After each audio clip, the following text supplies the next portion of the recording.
addition to commemorating 150 years of the founding of Victoria, 100 years of founding of the township of Esquimalt, the theme of Phase 3 was to emphasize the significance of the Douglas Treaties.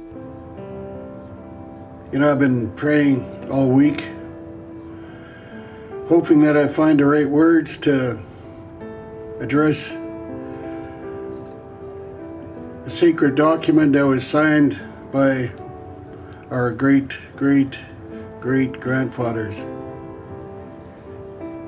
To be able to express the spirit and intent of what those treaties mean to our people.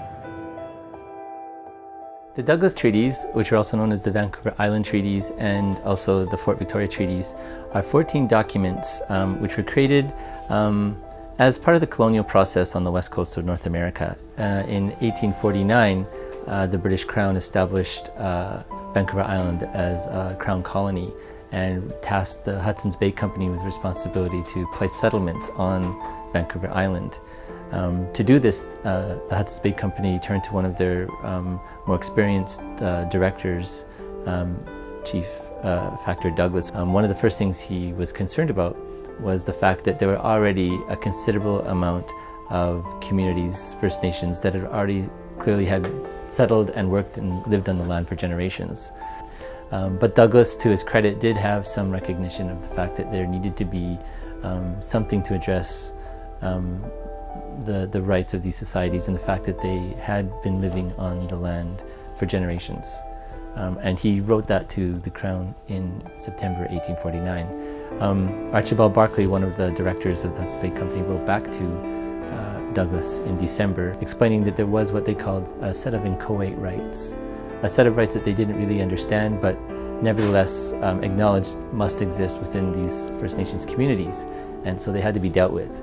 The treaties were an attempt by Douglas and the Crown to address those rights.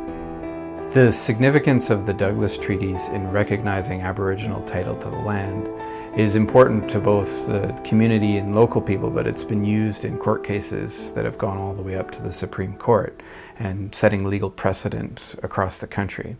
So including that in the theme for Phase 3 has been looking at this relationship that was established a long time ago, the ongoing relationship that's still happening today. And there's been struggles along the way, but it's an important document that sort of sets the tone for the free access to using the land and practicing traditional economy in the modern era as well. I don't know if people realize that there was a treaty signed. I wanted there to be a resemblance of a treaty on the wall.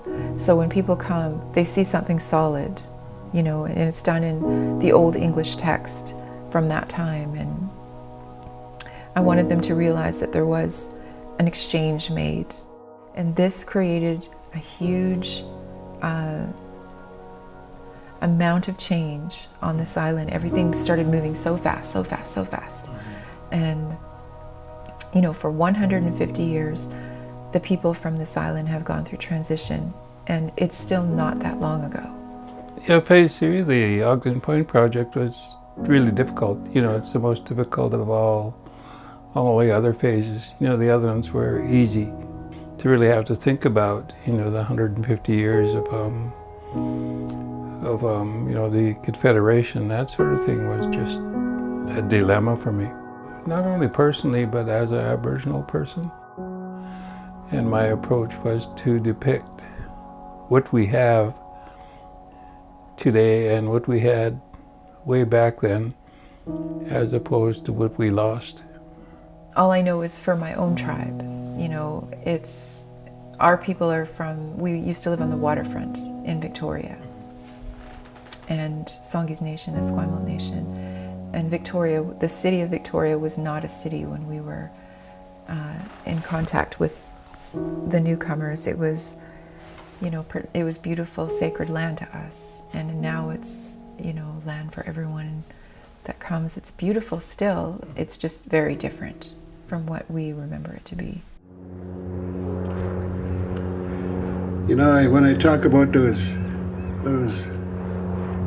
ceremonies. Those are our laws that govern our relationship to all those resources and the land and the water. I call those our primary rights. Primary rights are the ones that the Creator gave us. That's our sovereignty that tells us who we are in here.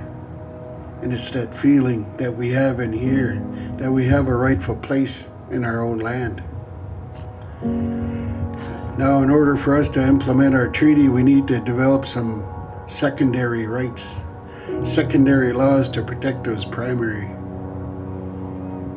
so that these never get taken away or questioned, because that's how we're supposed to be.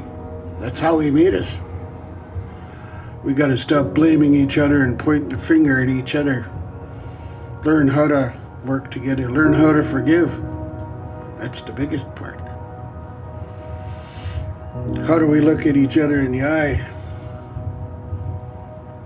and say, "Good morning, my friend. How are you doing?"